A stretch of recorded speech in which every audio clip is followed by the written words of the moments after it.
Yeah, I'm very happy to share God's word with you. It's a privilege to share God's word. मैं बहुत खुश हूँ आप सबके बीच में परमेश्वर के वचन को बांटने के लिए। परमेश्वर के वचन को बांटना एक बड़ा सौभाग्य है। Uh, I want to share today on expulsive power of a new affection. और आज मैं एक विषय के बारे में बांटना चाहता हूँ कि जब किसी नए वस्तु से हमें बहुत ज्यादा प्रेम हो जाता है तो उसके द्वारा जितने पुराने प्रेम हैं वो हमारे हृदय से मानो निकाल दिए जाते हैं, फेंक दिए जाते हैं। See, actually, that is the answer to many of the problem with overcoming sin, overcoming anger, overcoming jealousy, overcoming pornography, and overcoming love of money, overcoming the attractions of the world, and so on. और यही उत्तर है या यही समाधान है हमारे कई समस्याओं का, विशेषकर पाप पर विजय पाने के, प्रलोभन पर विजय पाने के, या जलन पर विजय पाने का, या अलग अलग जो पाप है, या अश्लील चीजों को देखने पर विजय पाने का, या ये जितने पाप पर विजय पाने का ये एक उत्तर है। See, in the Zach's book, Through the Bible, in page number 120, he's explaining about this particular, the expulsive power of a new affection. और भाई जैक की जो पुस्तक है थ्रू द बाइबल, उसमें भाई जैक एक जगह ये समझाते हैं कि अगर कोई नया प्रेम हमें हो जाता है किसी नए चीज से, तो कैसे बाकी सारे जो चीजें हैं हमारे हृदय में वो एकदम निष्कासित किए जाते, निकाल दिए जाते हैं। He gave the example of just imagine a girl is loving Mr. A. और उन्होंने एक उदाहरण दिया था, सोचकर देखिए, कोई एक लड़की है जिसे एक ए नामक व्यक्ति से प्रेम है। Uh, Now, Mr. A is a very uh, evil person, and her parents, the girl's parents, are trying their best, telling her not to love that person, to get away from that person. They are telling all about it, and they are making all their effort to drive her away from that. और ये जो पहला व्यक्ति है ये बहुत ही दुष्ट व्यक्ति है, और उसके उस लड़की के माता पिता अपनी पूरी कोशिश कर रहे हैं उसे समझाने की कि इस लड़के से, इस लड़के को छोड़ दो, और वो सब ये कोशिश कर रहे हैं उसको समझाने के। Uh, I mean, the parents are trying, but they just don't seem to help that girl. और माता पिता अपनी कोशिश करते रहते हैं, पर किसी तरीके से उस लड़की की कोई सहायता ही नहीं कर पाते। But then they came up with an idea. They began to show her another boy who is far more handsome and far more, I mean, a godly person, a person who is God fearing, really wonderful character. पर फिर उन्हें वो एक तरकीब निकालते हैं कि वो उसको एक और लड़का दिखाते हैं जो ज्यादा ईश्वरीय है, ज्यादा अच्छा दिखने वाला है, बहुत ही ईश्वरीय भक्ति में रहने वाला एक अच्छे चरित्र का एक लड़का ये है। And as this girl began to put her attention to the second person, and you know, then a new affection came, which was able to drive out the old affection. और जब ये लड़की उस नए लड़के को जानने लगती है और उसको देखकर जैसे एक नया प्रेम उसके हृदय में आता है, तो वो जो नया प्रेम है वो पुराने प्रेम को उसके हृदय से भगा भगा सकता है। See, this is exactly what we also need. बिल्कुल हमें भी इसी चीज की आवश्यकता है। Yeah, I'll give you another example. Think of a child who is holding on to a nut in a bottle with a very small opening. और मैं आपको एक और उदाहरण देता हूँ, सोचकर देखिए, कोई बच्चा है, उसका हाथ किसी एक शीशी में, एक बोतल में फंसा है, और उसके हाथ में एक चीज उसने कोई पकड़ कर रखी है।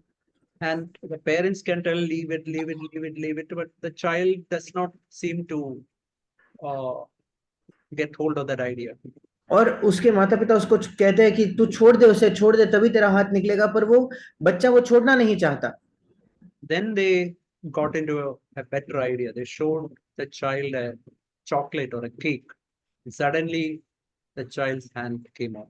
फिर उस उनके माता पिता को एक बेहतर तरकीब सूझती है, वे उस बच्चे को एक चॉकलेट या एक केक दिखाते हैं, और वो देखते ही उसका हाथ जो है, उस बच्चे का हाथ उसमें से निकल जाता है।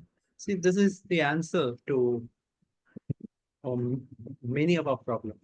यही उत्तर है हमारे कई समस्याओं का। Say there are young people battling with pornography.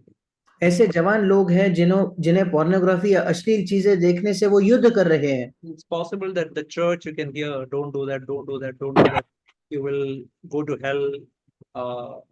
No, you will, God's curse will be on you, or no, you are on the way to hell, and all that you can hear, but that young person is still struggling with that, not able to come out.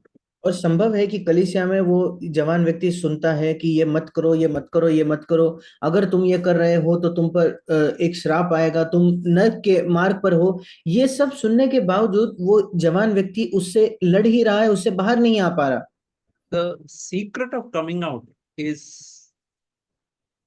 seeing Jesus as the most precious thing of all. अब उस आदत से बाहर आने का रहस्य ये है कि हम यीशु मसीह को देखें कि वो सबसे बहुमूल्य व्यक्ति है। See, when we talk of love, in the Greek word, there are 3 words for love. One is agape. 3 or 4 words are there. One is agape, which is the highest form of love, which is जब हम प्रेम की बात करते हैं तो यूनानी भाषा में 3 अलग-अलग शब्द है प्रेम के लिए। एक शब्द है agape.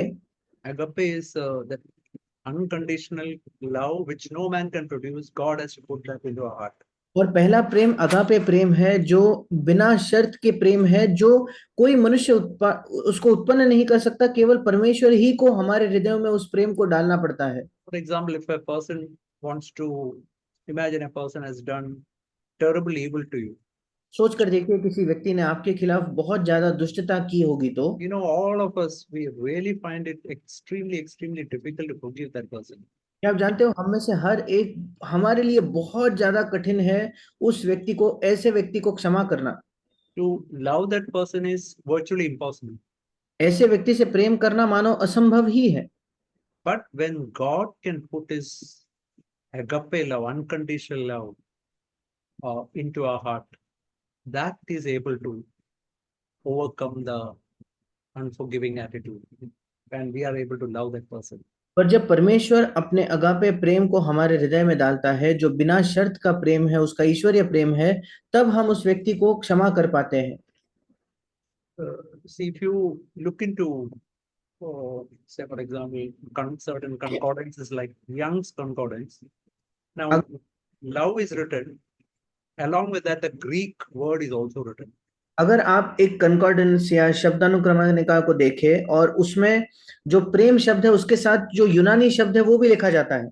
Not all concordance, certain concordance like Young's Concordance. सारे कंकॉर्डेंसेस में ऐसा नहीं है, कुछ जो जैसे यंग्स कंकॉर्डेंस हुआ, इसमें आप ये देख सकते हो। So there are some portions where the word agape is written. और कुछ ऐसे बाइबल के वचन होंगे जहां अगापे शब्द को पाया जाता है। Unconditional love which God gives into our heart. और एक बिना शर्त का प्रेम है जो परमेश्वर हमारे हृदयों में हमें देता है। Other portions where the word filio is written, that is a friendship sort of love. अलग दूसरी जगहों पर आप देखते हो फिलियो ये शब्द है जो एक मित्रता का मानो प्रेम है। Two friends loving each other, that we all can have a wonderful friend, and we can do many things for that person.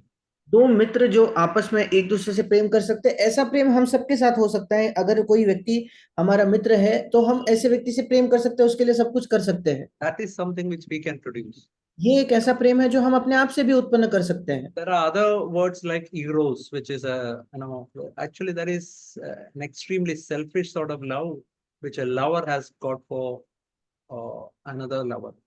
और एक और शब्द है इरोस नाम का, जो बहुत ही ज्यादा स्वार्थी प्रेम है। एक प्रेमी दूसरे प्रेमी के लिए जो एक बड़ा स्वार्थी उसका प्रेम होता है, उसको वो दर्शाता है। Physical urge for another person, such things like that.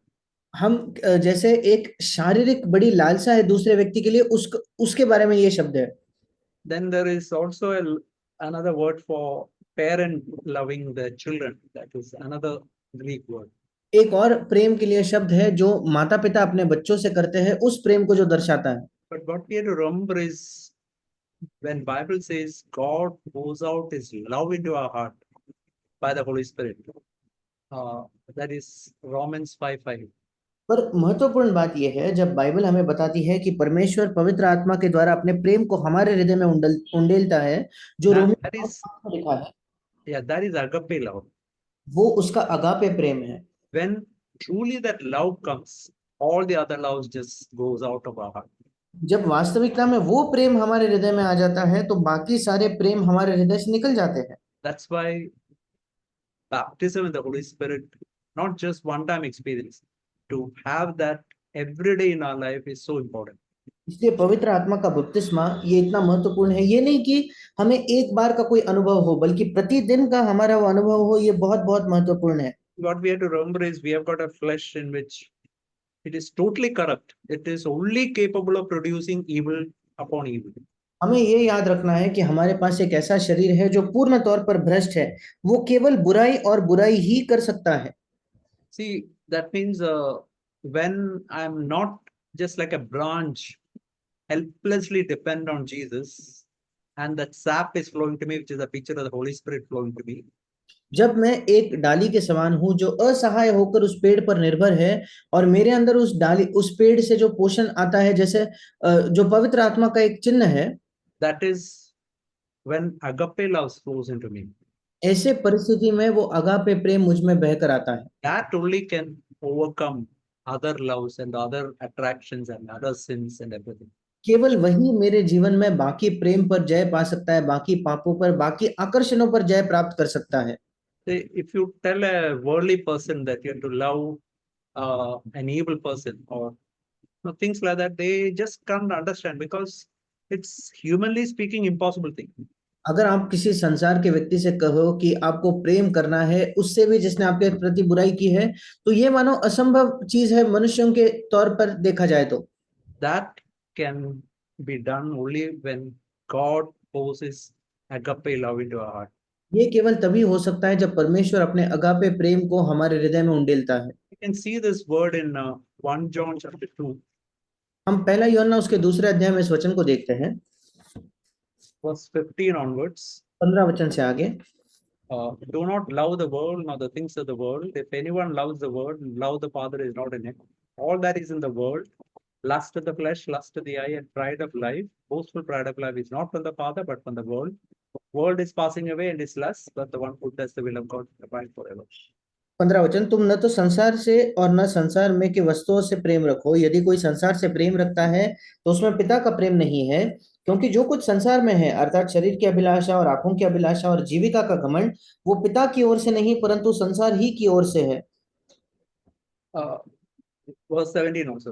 17 वचन, संसार और उसकी अभिलाषाएं दोनों मिटते जाते हैं, पर जो परमेश्वर की इच्छा पर चलता है वो सर्वदा बना रहेगा। When we think of world, we should not think of the trees and the rivers and the valleys and the hills. That is not the world. जब In हम the Bible, बाइबल में संसार शब्द को पढ़ते हैं तो हमें जो नदियां हैं, जो पेड़ हैं, जो झरने हैं, इनके विषय में नहीं सोचना है। संसार इस शब्द का तात्पर्य इन चीजों से नहीं है। see, here in verse 16 is clearly written what is world. 16वां वचन साफ कर देता है कि संसार क्या है। Lust. Lust means that terrible urge of the flesh. Flesh means our will, the urge of the will, then urge of our eyes, and the boastful pride of life. और 16वां वचन ऐसे साफ कर देता है कि संसार क्या है। संसार है लालसा। लालसा मतलब एक तीव्र इच्छा। तीव्र इच्छा हमारे शरीर की, शरीर मतलब हमारी इच्छा की, मतलब हमारी इच्छा की एक तीव्र इच्छा, हमारे आंखों की एक तीव्र इच्छा, और जीविका का घमंड। In the Message Bible, they wrote these three things like this. और मैसेज बाइबल एक जो भाव अनुवाद है उसमें इस प्रकार से इन तीन चीजों का वर्णन किया है। Wanting your own way, अपने ही मार्ग की चाहत रखना, wanting everything for yourself, सारी चीजें अपने ही लिए चाहना, wanting to appear great. दूसरों के सामने महान दिखाई पड़ने की चाहत रखना। This is there in all of us. ये हम सबके अंदर है। Now, how we can overcome it? अब हम इस पर कैसे विजय प्राप्त कर सकते हैं? Now we can say, for example, the urge to have tasty food that is there in all of us. उदाहरण के तौर पर स्वादिष्ट भोजन खाने की चाहत रखना ये हम सबके अंदर है। Or a sexual urge, or wanting to buy different things we see.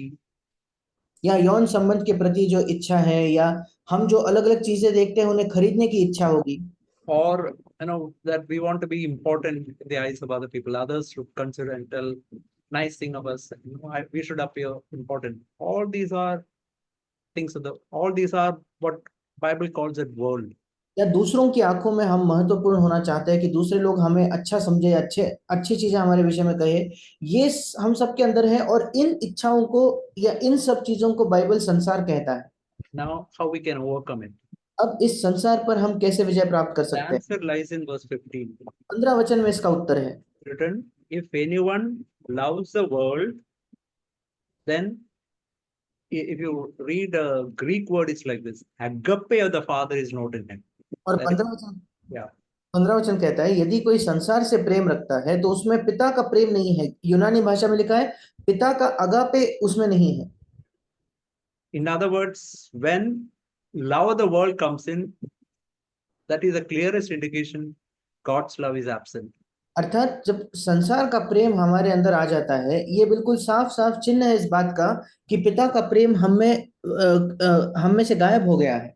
In other words, when God's love, that is agape love, is present, that will drive out the love of the world. दूसरे शब्दों में, जब agape प्रेम या पिता का प्रेम हमारे अंदर होगा तो उसके द्वारा संसार का प्रेम हमारे हृदय से निकाल दिया जाएगा। That is the secret of overcoming the world. It's Yeah. not by fighting against it, but by allowing the love of God to conquer our heart. ये रहस्य है संसार पर विजय पाने का। ये नहीं कि हम उसके विरोध में लड़ाई करें, बल्कि हमारे हृदय में परमेश्वर के प्रेम को आने देना। When God's love comes, love of the world just automatically goes out of our heart. जब परमेश्वर का प्रेम आएगा तो अपने आप संसार का प्रेम हम में से निकल जाएगा। So for that, I have to constantly be in an extremely helpless position depending on God. इसके लिए मुझे निरंतर हमेशा एक असहाय अवस्था में होना होगा, परमेश्वर पर निर्भर होते हुए। Okay, we can see another portion that is in Philippians chapter 3. हम एक और वचन देखेंगे, फिलिपियों की पत्री उसका 3रा अध्याय verse 8 onwards. 8वें वचन से आगे। So here is written more than that. You can read verse 8, brother. 8वां वचन, वरन मैं Yeah. अपने प्रभु मसीह यीशु की पहचान की उत्तमता के कारण सब बातों को हानि समझता हूँ, जिसके कारण मैंने सब वस्तुओं की हानि उठाई और उन्हें कूड़ा समझता हूँ, जिससे मैं मसीह को प्राप्त करूं। See, I believe in Hindi it is extremely clear. When I came to know the surpassing value of knowing Jesus Christ. और जैसे हिंदी में बिल्कुल साफ तौर पर लिखा है, प्रभु यीशु मसीह की पहचान की उत्तमता को जब मैं जानने लगा तो Then it's very easy for me to count all the other things as loss. फिर मैं बाकी सब बातों को हानि समझना मेरे लिए बड़ा आसान हो गया।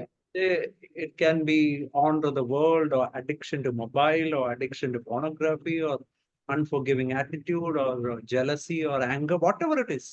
When I get to know God, the other things just fall off from my life. चाहे संसार से आदर प्राप्त करना हो, गुस्सा हो, किसी को क्षमा न करना हो, अपने फोन के प्रति एक बार बार फोन देखने की आदत हो या अश्लील चीजें देखने की आदत हो, कुछ भी क्यों ना हो, एक बार मसीह को जान जाते हैं तो ये बाकी चीजें हम छोड़ सकते हैं। See, what is written is, I count them like dung or rubbish. और written there. ऐसा लिखा है कि इन बाकी वस्तुओं को मैं कूड़ा समझता हूँ। See, it's not by our effort that I count them as rubbish, but as I get to know how great God is, that knowledge of God enable me to count other things as just pure dung. ये नहीं कि मैं अपने मेहनत करके परिश्रम करके उसे कूड़ा समझने लगूं, पर जब मैं परमेश्वर को जानूंगा, उसकी महानता को जानूंगा, तो उसके द्वारा बाकी चीजों को मैं कूड़ा समझ पाऊंगा। See, that's why it's so important that we have to know God. इसी वजह से बहुत महत्वपूर्ण है कि हमें परमेश्वर को जानना है। And it's not by our effort that we come to know God, but it's as Holy Spirit comes into us. He reveals Jesus reveals Father to us more and more. और ये नहीं कि हम अपने मेहनत से उसे जानते, पर जब पवित्र आत्मा आता है तो वो हम पर यीशु को प्रकट करता है, वो हमें पिता को बेहतर तरीके से पिता को हम पर प्रकट करता है। That is why revelation of God's word is so important. इसी वजह से परमेश्वर के वचन का प्रकाशन बहुत महत्वपूर्ण है। So, it's written, if you read in verse 9, you can read in 9 verse 3, 9 9. तीसरा अध्याय 9वां वचन, और उसमें पाया जाऊं न कि अपनी उस धार्मिकता के साथ जो व्यवस्था से है, वरन उस धार्मिकता के साथ जो मसीह पर विश्वास करने के कारण है और परमेश्वर की ओर से विश्वास करने पर मिलती है। See, from 9 and 10, it's written how we can know God still better and still better and still better. 9 और 10 वचन हमें बताता है कैसे हम परमेश्वर को और बेहतर और बेहतर और बेहतर जान सकते हैं। First of all, we have to, if we want to know God, we have to be absolutely righteous before Him. सबसे पहले अगर हमें परमेश्वर को जानना है तो हमें उसके सामने पूर्ण तौर पर धार्मिक होना होगा। See, you might heard this phrase, bad people will go to hell. आपने ये सुना होगा कि कई लोग कहते हैं बुरे लोग नरक में डाल दिए जाएंगे, But where good people will go? और अच्छे लोग कहाँ जाएंगे? Sometimes we may think heaven, but actually good people also will go to hell. और कभी कभी हमें लगता है कि स्वर्ग में जाएंगे, नहीं, अच्छे लोग भी नरक में जाएंगे। Only perfect people will go to heaven. केवल सिद्ध लोग ही स्वर्ग में जाएंगे। But the most amazing thing is when we truly are born again and come to Jesus, God makes us, He clothes us with righteousness, clothes us with Jesus Christ, so that we can stand before Him perfect. सबसे अद्भुत चीज ये है, जब हम वास्तविकता में नया जन्म पाते हैं तो परमेश्वर हमें यीशु मसीह की धार्मिकता पहनाकर हम उसके सामने सिद्ध बनकर खड़े हो सकते हैं। See, that is a tremendous thing that all of us, Holy Spirit has to show us that we can stand before Him perfect, not because of what I have done, but because of the work Jesus has done. ये एक अद्भुत चीज है जो केवल पवित्र आत्मा हमें दिखा सकता है कि मैं परमेश्वर के सामने सिद्ध होकर खड़ा होता हूँ, ये नहीं कि मैंने जो किया है उस वजह से, बल्कि वो जो यीशु मसीह ने किया है उस वजह से। In the Old Testament, it's written God is such a holy God that He can't even look at sin. पुराने नियम में लिखा है परमेश्वर इतना पवित्र परमेश्वर है कि वो पाप को देख भी नहीं सकता। So only when I'm clothed with Jesus Christ, I stand before Him as if I'm as righteous as Jesus is righteous. केवल जब मैं यीशु मसीह की धार्मिकता को पहनकर उसके सामने खड़ा होता हूँ, केवल तभी मैं उतना धार्मिक होता हूँ जितना यीशु मसीह धार्मिक है। And as I began to live before Him, that righteousness start entering into my inside my life also. और जब मैं परमेश्वर के सामने खड़ा होते जाता हूँ तो वो धार्मिकता मेरे जीवन के अंदर भी आने लगती है। Then it's written that I may know Him, verse 10, the power of His resurrection, the fellowship of His suffering, and be conformed to His death. We are coming to know God still better and still better. फिर लिखा है ताकि मैं उसको और उसके मृत्युजय की सामर्थ को और उसके साथ दुखों में सहभागी होने के मर्म को जानूं और उसकी मृत्यु की समानता को प्राप्त करूं, अर्थात मैं उसे और बेहतर और बेहतर और बेहतर जानूं। See, I want in my own life, and I want to encourage all of you, let's have this passion in our life. Lord, help me to know you still better. I want to know you still better. That's the answer to all of our problems. मैं चाहता हूं अपने जीवन में और हम सबके जीवन में हमें ये तीव्र लालसा हो कि प्रभु, मैं तुझे और बेहतर जानना चाहता हूं और बेहतर जानना चाहता हूं और बेहतर जानना चाहता हूं, क्योंकि हमारे जीवन के प्रत्येक समस्या का हल यही है। For example, the reason why we get fearful, anxious, discouraged, because we don't know God as a Father who loves me tremendously. उदाहरण के तौर पर क्यों हम डर जाते हैं, क्यों हम निराश हो जाते हैं, क्यों हम चिंता करने लगते हैं, क्योंकि मैं परमेश्वर को अपने पिता के तौर पर नहीं जानता। For example, as I shared, I think the last meeting, the starting of the Lord's Prayer, just think of those two things. Our Father, which means He's an extremely loving God. और जैसे मैंने पिछले सभा में बांटा था कि प्रभु ने सिखाई हुई प्रार्थना की जो शुरुआत है, जब हम कहते हैं हे हमारे पिता, उसका मतलब है एक वो बहुत ज्यादा प्रेमी पिता है। And what in heaven means He's control of everything. और स्वर्गीय पिता जब हम कहते हैं, इसका मतलब वो सब बातों के नियंत्रण में। We sang that song just in the beginning. It was telling about that God is, we have got a Father who is in control of everything. हमने जो गीत शुरुआत में गाया वो गीत भी यही कहता है कि हमारे पास एक ऐसा परमेश्वर है जो सब बातों के नियंत्रण में है। As we come to know Him better and better, other things, anxiety, discouragement, depression, and many other things just go away from our life. जैसे हम परमेश्वर को बेहतर और बेहतर जानने लगते हैं तो बाकी सारी चीजें, चाहे चिंता करना हो, डर हो या निराशा हो या डिप्रेशन हो, ये सारी चीजें हमारे जीवन से निकल जाती हैं। I want to show you this word in Matthew chapter 11. मैं मत्ती रचित सुसमाचार इसके 11वें अध्याय से इस वचन को आपको दिखाना चाहता हूँ। See, it's written here in verse 12, Matthew 11, verse 12. मत्ती 11 उसका 12वां वचन। You can read, brother, in Hindi. मत्ती 11:12, यूहन्ना बपतिस्मा देने वाले के दिनों से अब तक स्वर्ग के राज्य में बलपूर्वक प्रवेश होता रहा है और बलवान उसे छीन लेते हैं। See, when we think of kingdom of heaven, we immediately think of going to heaven. जब हम परमेश्वर के राज्य के बारे में सोचते हैं हम तुरंत स्वर्ग जाने के विषय में ही सोचने लगते हैं। It's not written anything about going to heaven here. यहाँ स्वर्ग जाने के विषय में कुछ भी नहीं लिखा। It's written about kingdom of heaven which should come inside my heart. यहाँ स्वर्ग के राज्य के विषय में लिखा है जो मेरे हृदय के अंदर आना चाहिए। See, today we have got, even in India, there is democracy. आज जैसे भारत में भी लोकतंत्र है। We cannot say that the prime minister of the country is in control of everything in the country. हम ये नहीं कह सकते कि भारत का जो प्रधानमंत्री है वो सब बातों के नियंत्रण में है। Or even president for that matter is in control of everything. या राष्ट्रपति के सब चीजें राष्ट्रपति के नियंत्रण में है, ऐसा भी हम नहीं कह सकते। But in the olden days, there was monarchy where the king was the ruler of everything. पर पुराने दिनों में जो होता था एक साम्राज्य होता था जहां, या राजतंत्र होता था जहां जो राजा है वो सब बातों के नियंत्रण में था। When there's a king, the entire country has to obey him. Everything is under his control. जब किसी देश का राजा होता है तो संपूर्ण देश को उसकी बात माननी पड़ती है, सब बातें उसके ही नियंत्रण में होती है। That is kingdom. उसे कहते हैं राज्य। So what this verse says is that kingdom of God, kingdom of heaven has to come into my life. और ये वचन हमें कहता है कि परमेश्वर का राज्य या स्वर्ग का राज्य हमारे जीवन में आना चाहिए। See, that means, say for example, in my thoughts, I don't want to think anything which my king does not like. उदाहरण के तौर पर मेरे विचारों में मैं ऐसा कोई भी विचार नहीं करना चाहता जो मेरे राजा को नहीं पसंद हो। Or I don't want to look anywhere which the Lord does not like. या मैं किसी भी ऐसे वस्तु को नहीं देखना चाहता या चीज को नहीं देखना चाहता जो प्रभु को नहीं पसंद हो। I don't want to speak anything which my Lord does not like. मैं ऐसा कुछ कहना नहीं चाहता जो मेरे प्रभु को ना पसंद हो। I don't want to have any motive, intention, or attitude which the Lord does not मैं like. मैं कोई मकसद या उद्देश्य या रवैया नहीं रखना चाहता जो मेरे प्रभु को नापसंद हो। Now, when that begins to be our interest, then we can say kingdom of God is entering into our life.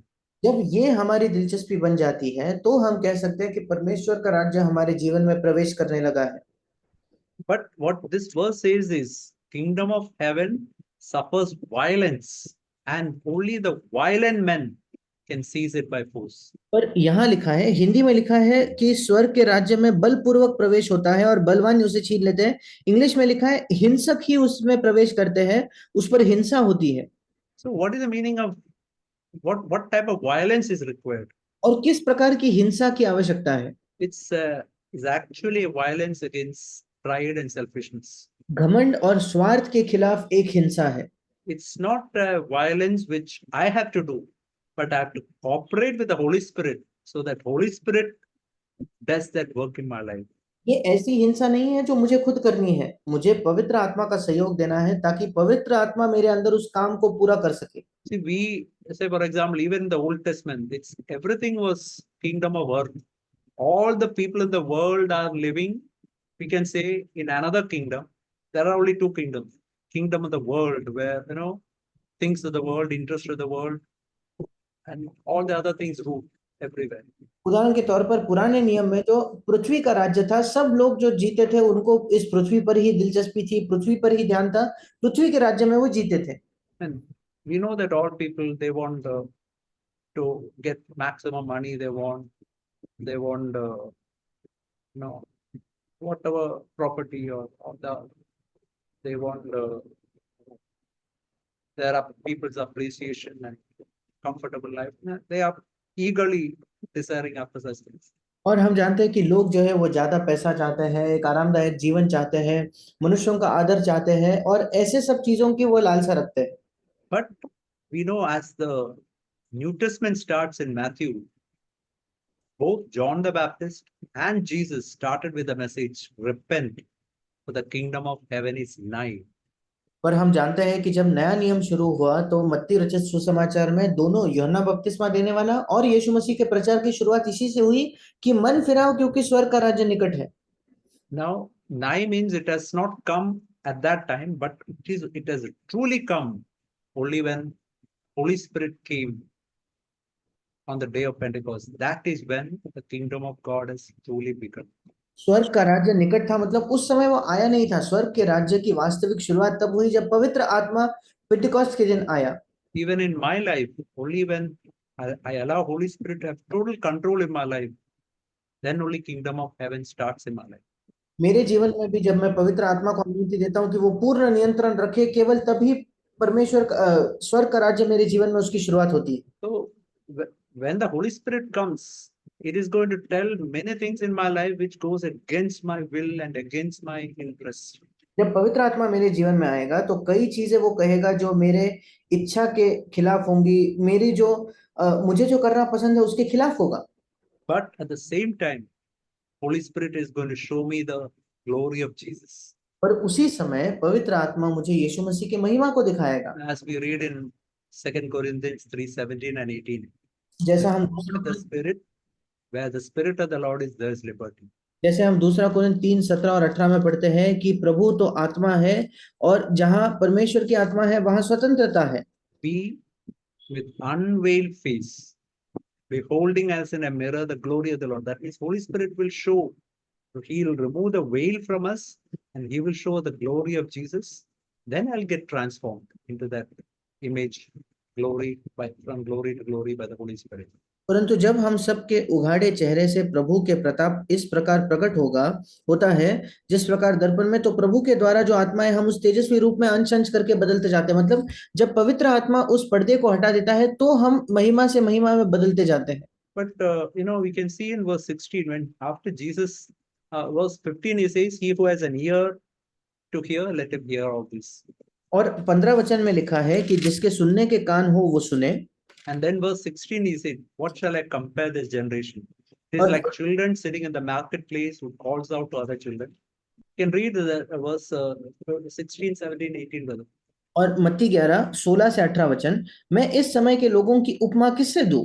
वे उन बालकों के समान है जो बाजारों में बैठे हुए एक दूसरे से पुकार कर कहते हैं, हमने तुम्हारे लिए बांसुरी बजाई और तुम न नाचे, हमने विलाप किया और तुमने छाती नहीं पीटी, क्योंकि यूहन्ना न खाता आया और न पीता, और वे कहते हैं उसमें दुष्ट आत्मा है।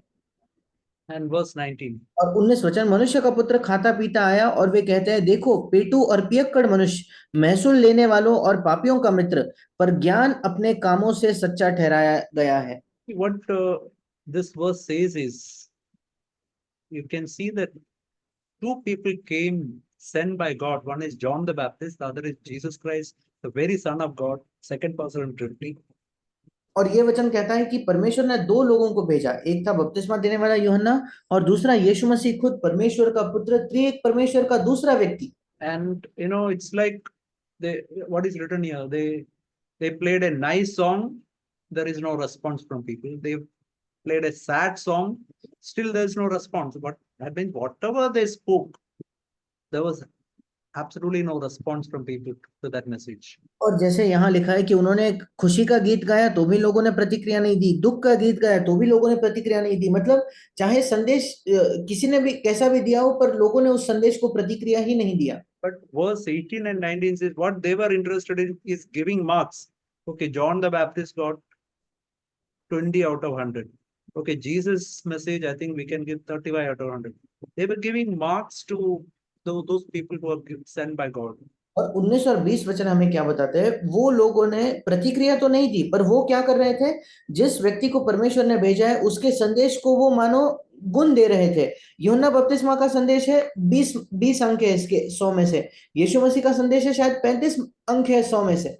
No, actually, what we can also do the same thing. We can hear brothers sharing in the church, and we can give marks for them. Right? This is like that. That brother is like that. We can giving marks. We can like just like these people were doing. और हम भी ये कर सकते हैं, कलीसिया में जब कोई भाई बांटते हैं तो इस भाई को इतने अंक, उस भाई को उतने अंक, जैसे ये लोग कर रहे थे हम भी वही कर सकते हैं। But then Jesus is telling about the cities where he himself reached, and he's telling it'll be more tolerable for Tyre and Sidon. पर फिर यीशु मसीह उन शहरों के बारे में बताता है जहां स्वयं उसने प्रचार किया था, और वो कहता है कि सूर और सैदा के लिए उनसे ज्यादा बेहतर दिन होंगे।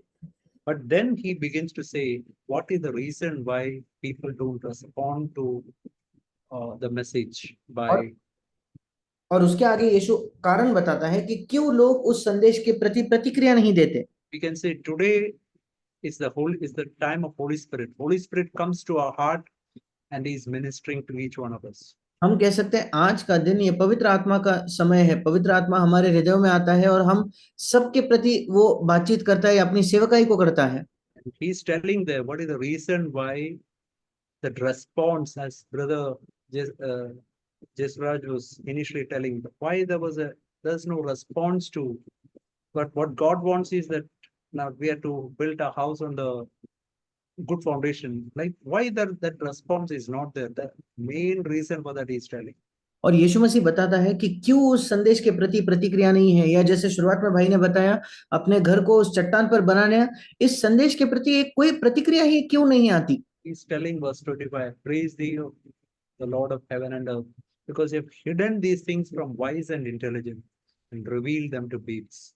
25 वचन उसी समय यीशु ने कहा, हे पिता स्वर्ग और पृथ्वी के प्रभु, मैं तेरा धन्यवाद करता हूं कि तूने इन बातों को ज्ञानियों और समझदारों से छिपा रखा और बालकों पर प्रकट किया है। Yes, Father, thus it was well pleasing in thy sight. हाँ हे पिता, क्योंकि तुझे यही अच्छा लगा। See, what we have to remember is as long as we are wise and intelligent, that means, I mean, wise and wisdom and intelligence, all that a person has got natural thing. That is not what I'm saying. It means, that helpless dependence on God, which a baby has got. A baby is helplessly dependent on the parents for almost everything. When that spirit is not there in us, और जब तक हम ज्ञानी और समझदार है, अर्थात हमारा जो एक स्वाभाविक जो बुद्धिमानी है उस पर हम निर्भर है, और बच्चों के समान हम असहाय जैसे बालक होते हैं, असहाय होकर अपने माता पिता पर निर्भर होते हैं, जब तक वो आत्मा हमारे अंदर ना हो। I was thinking, come to that spirit. I was thinking in my own life to come to that spirit of, I know all these things. I know this doctrine. It's so easy to come, then we begin to give marks to different people. To come to that spirit is so easy, but what is most difficult is to remain as a real babe, helplessly depending on God. और मैं अपने जीवन के विषय में भी सोच रहा था, कितना आसान है एक ऐसे आत्मा में आ जाना कि मैं इस सिद्धांत को जानता हूँ, मैं सब कुछ जानता हूँ, या अलग अलग लोगों को अंक देने लगना, गुण देने लगना।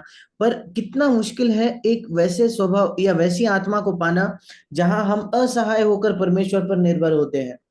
Jesus started the Sermon on the Mount with this statement, blessed are the poor in spirit, thus the kingdom of heaven. That means the entire kingdom of heaven, not going to heaven, but kingdom of heaven coming inside our heart is fully depend on the spirit where I'm helplessly as a branch depends on Jesus Christ. और जैसे यीशु मसीह ने कहा, धन्य है वे जो आत्मा में दीन है या मन के दीन है, क्योंकि स्वर्ग का राज्य उन्हीं का है। मतलब स्वर्ग में जाना नहीं, बल्कि पूरा स्वर्ग का राज्य हमारे अंदर आना, ये उस पर निर्भर है कि मैं असहाय होकर या उस डाली के समान असहाय होकर पेड़ पेड़ पर निर्भर होता हूँ। And then he is telling in verse 27 about knowing the Father, knowing the Son. और 27 वचन में फिर वो बताता है पिता को जानना और पुत्र को जानना। If you read, you can read that verse 27, brother. 27 वचन, मेरे पिता ने मुझे सब कुछ सौंपा है, और कोई पुत्र को नहीं जानता केवल पिता, और कोई पिता को नहीं जानता केवल पुत्र, और वो जिस पर पुत्र उसे प्रकट करना चाहे। Yeah. So what is most important for me every day is this revelation of knowing God as a father, knowing Jesus Christ still better.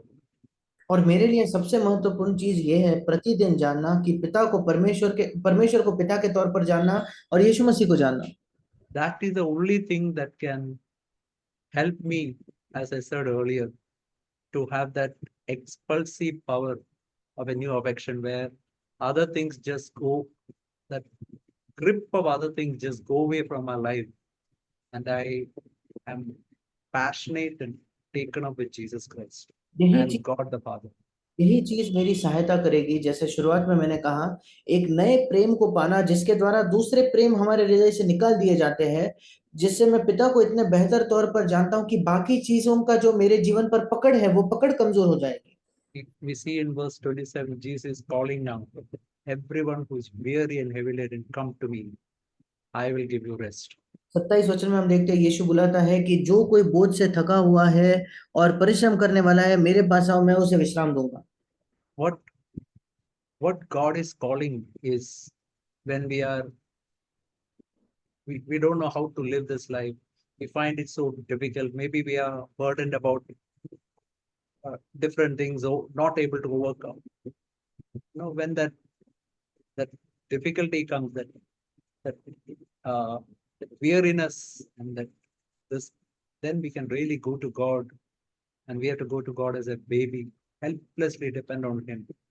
और यीशु यहाँ ये कह रहा है कि जब हम बिल्कुल बोझ से दब जाते हैं, अलग अलग चीजों पर विजय न पाने का एक बोझ है, और जब इस जीवन को न जी पाने का बोझ है, तो तब हम यीशु के पास जा सकते हैं। एक असहाय बालक के समान हम उसके ऊपर निर्भर होकर उसके पास जा सकते हैं। He's telling, take my yoke upon me. That means learn to walk with me every day.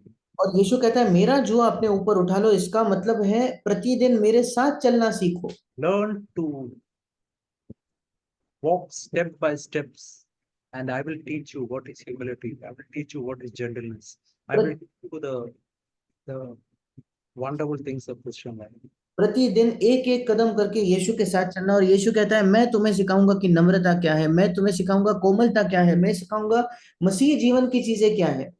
That will lead us to true rest in our Christian life. ये हमारे मसीह जीवन में हमें वास्तविक विश्राम में ले जाएगा। I just want to read this portion and stop. We can read in Colossians chapter 2. और कुलुसियों की पत्री उसका दूसरा अध्याय। Here Paul is telling in verse 1. You can read verse 1 first. कुलुसियों 2 उसका पहला वचन, मैं चाहता हूं कि तुम जान लो कि तुम्हारे और उनके लिए जो लौदीकिया में है, और उन सब के लिए जिन्होंने मेरा शारीरिक मुंह नहीं देखा, मैं कैसा परिश्रम करता हूं। See, just think of what Paul is telling. Paul is telling, I've got a tremendous struggle for these Christians. और देखिए पौलुस क्या कहता है कि इन मसीहों के लिए मैं कड़ी मेहनत कर रहा हूं। What is the longing of Paul? What is he really wanting in these different Christians? पौलुस की क्या लालसा है, अलग अलग मसीहों में पौलुस क्या चाह रहा है। You can see in verse 2, that is what he's longing, that heart can be. Yeah, we can read that in verse 2. दूसरे वचन में हम देख सकते हैं कि पौलुस की लालसा क्या, उसके हृदय को हम पढ़ेंगे दूसरे वचन में, ताकि उनके मनों में शांति हो और वे प्रेम से आपस में गठे रहे, और वे पूरी समझ का सारा धन प्राप्त करें और परमेश्वर पिता के भेद को अर्थात मसीह को पहचान ले। See, that is the burden of Paul, that these different Christians should come to know God truly. ये पौलुस का बोझ है कि ये अलग अलग मसीही जो है परमेश्वर को वास्तविकता में जान ले। If you read in English, this particular, I don't know whether that's in Hindi, it's written God's mystery, that is Christ Himself. और परमेश्वर पिता का भेद जो अर्थात यीशु मसीह है। Mystery means secret. और भेद मतलब रहस्य। That means Jesus Christ is a big secret.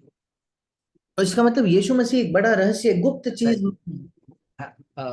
As we have read in Matthew chapter 11, this secret He will reveal only when we become like babes.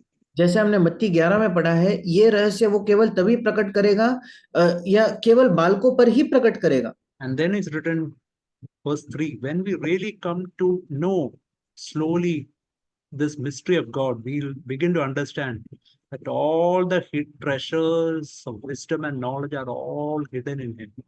और फिर तीसरे वचन में जब हम इस भेद को अर्थात मसीह को पहचान लेंगे तो हम जानेंगे कि मसीह में ही बुद्धि और ज्ञान के सारे भंडार छिपे हुए हैं। See, when we talk of wisdom, we have to think of James, where it's written, wisdom is pure, wisdom is peaceable, full of mercy, and so on, and many other things are written like that. जब हम बुद्धि की बात करते हैं तो हमें वो याद करना है जो याकूब में लिखा है कि कैसे स्वर्गीय बुद्धि जो होती है वो मिलनसार है, कोमल है, उसमें शांति है, वो सारी चीजें। This is what I want to share, my dear brothers and sisters. Let's really come to know. Let this be a passion. Lord, I want to know you better, still better, still better. और यही मैं बांटना चाहता हूँ मेरे भाई और बहनों कि हमारे अंदर एक तीव्र लालसा हो कि प्रभु मैं तुझे बेहतर जानना चाहता हूँ, और बेहतर और बेहतर और बेहतर जानना चाहता हूँ। Let's read verse 6 and 7. हम 6 और 7वां वचन पढ़ेंगे। As you therefore have received Christ Jesus the Lord, so walk in him. अतः जैसे तुमने मसीह यीशु को प्रभु करके ग्रहण कर लिया है वैसा ही उसी में चलते रहो। Just think of that word that is written. और उस वचन के बारे में सोचिए। As you receive Jesus Christ as Lord. जैसे तुमने मसीह यीशु को प्रभु करके ग्रहण कर लिया है। What we have read earlier, kingdom of God. हमने पहले क्या पढ़ा था? परमेश्वर का राज्य, Where God is the Lord, King of everything in my life. जहाँ परमेश्वर हमारे जीवन का प्रभु या हमारे जीवन के सब बातों पर राजा है। That is where the knowing God starts in our life. यही परमेश्वर को जानना हमारे जीवन में यहीं से उसका आरंभ होता है। Lord, I want in my thought life to be Lord. I want in my what I look at to be Lord, what I hear to be Lord, what I speak to be Lord. प्रभु मैं चाहता हूँ मेरे विचारों के जीवन में तू प्रभु हो, मैं जो सुनता हूँ उसमें तू प्रभु हो, मैं जो देखता हूँ उसमें तू ही प्रभु हो, मैं जो कहता हूँ उसमें तू ही प्रभु हो। And then it's written, so walk in him. और फिर लिखा है जैसे तुमने उसे ग्रहण किया वैसे ही उसी में चलते रहो। Walk in him means every day I have to make him Lord like this and continue living like this. और उसी में चलते रहो का मतलब प्रतिदिन मुझे उससे प्रभु बनाते रहना है अलग अलग क्षेत्रों में, और इसी जीवन शैली में चलते रहना है, जारी रहना है। Now then, if I daily try to do like this, then something amazing happens. फिर अगर मैं प्रतिदिन ऐसा करने लगूं तो कुछ अद्भुत हो जाएगा। That is what is verse 7 is written. और 7वें वचन में वही लिखा है, Having been firmly rooted. और उसी में जड़ पकड़ते। See, think of a small plant. You can easily pluck it out. एक छोटे पौधे के बारे में सोचकर देखिए, उसे आसानी से आप जमीन से निकाल सकते हो, उखाड़ सकते हो। But think of a mango tree. Can you pluck it out? पर एक आम के पेड़ के विषय में सोचिए, क्या आप आसानी से उसे जमीन से निकाल सकते हो क्या? How can our Christian life be like this हमारा mango tree, which impossible to be plucked out? हमारा मसीही जीवन किस प्रकार से एक आम के पेड़ के समान हो जिसको असंभव है उसे वहां से उखाड़ कर निकालना। What we read is similar. Every day, make Jesus the Lord, make him the King of my life in every area. And Lord, I want to walk like that every day. Every day I want to learn to walk like that. I want to walk like that. Slowly my Christian life get rooted and rooted and rooted in him. और ये कैसे होगा? जैसे पहले वचन में हमने पढ़ा, प्रतिदिन यीशु मसीह को प्रभु जानना, प्रभु करके उसे अलग अलग अपने जीवन के क्षेत्रों में प्रभु बनाना, उसके साथ चलते रहना, और धीरे धीरे मैं उसमें जड़ पकड़ते जाऊंगा, जड़ पकड़ते जाऊंगा, जड़ पकड़ते जाऊंगा। And now see what is written next. Now, having been built in him. और उसके आगे क्या लिखा है? उसी में जड़ पकड़ते और बढ़ते जाओ। See, built in him is, think of this wall here. This wall is made of so many bricks, but nobody can take the brick out of this wall. और इंग्लिश में लिखा है उसमें निर्माण होते जाओ। ऐसा सोचकर देखिए, जो दीवार है, दीवार में कई ईंटें हैं पर उसमें से एक ईंट कोई भी नहीं निकाल सकता। If so many bricks are lying on the road, people can easily lift them and go. But from this house, you cannot take out even one brick. जब कई ईंटें सड़क पर ऐसे ही पड़ी होती है, कोई भी एक ईंट उठा सकता है, पर एक घर के अंदर से एक ईंट भी निकालना असंभव है। That is how God wants each one of us to become. परमेश्वर चाहता है कि हम में से प्रत्येक ऐसा बने। And then what is written? Established in faith. और उसके आगे लिखा है कि विश्वास में दृढ़ होते जाओ। At 10 people can just lift it, but a house, nobody can lift it. It's established. और शायद एक ईंट को 10 लोग मिलकर उठा सके, पर एक घर को कोई नहीं कई लोग मिलकर भी नहीं उठा पाएंगे। So, and then it's written, just as you're instructed, overflowing with gratitude. और फिर लिखा है, जैसे तुम सिखाए गए वैसे ही अधिक अधिक धन्यवाद करते रहो। Where all these things starts? ये All सब these things starts as I begin to make Jesus Lord of my life in every area of my life. ये सब चीजों की शुरुआत कैसे कहाँ होती है? जब मैं मसीह यीशु को अपने जीवन के प्रत्येक क्षेत्र में प्रभु बनाने लगता हूँ। That is the way I come to know God better and better. ऐसे ही मैं परमेश्वर को बेहतर और बेहतर जानने लगता हूँ। There's an English song where it's written, His riches and His treasures He will show only to those who submit to Him totally. English में एक गीत है जो कहता है, उसका धन वो केवल उन्हीं को दिखाएगा, उसका धन उसका खजाना वो केवल उन्हीं को दिखाएगा जो पूर्ण तौर पर उसके प्रति समर्पित हो जाते हैं, उसके अधीन हो जाते हैं। I think it's D.L. Moody who said, the world is yet to see a man who has totally submitted to God and what God can do in such a person. शायद डीएल मोडी ने कहा था कि अब तक संसार ने एक ऐसे मनुष्य को नहीं देखा है जो पूर्ण तौर पर परमेश्वर के अधीन हो गया, और फिर परमेश्वर ऐसे व्यक्ति के द्वारा क्या कर सकता है। Actually, there are people who are increasingly given themselves to Christ. We have seen in our lifetime also. ऐसे लोग हैं जिन्होंने बढ़ती मात्रा में अपने आप को मसीह के प्रति अधीन किया। हमने अपने जीवन काल में भी ऐसे लोगों को देखा है। But the challenge to each one of us, to me, I want to give that challenge to me, Lord, I want to become such a person. और मेरे लिए भी ये चुनौती है कि मैं अपने आप को यही चुनौती देना चाहता हूँ कि प्रभु मैं ऐसा व्यक्ति बनना चाहता हूँ। Then what I said earlier, that expulsive power of a new affection begin to take place in each of our lives. फिर जो मैंने पहले कहा कि एक नए प्रेम की दूसरे प्रेमों को निकालने की जो सामर्थ्य है वो मेरे जीवन में काम करने लगेगी।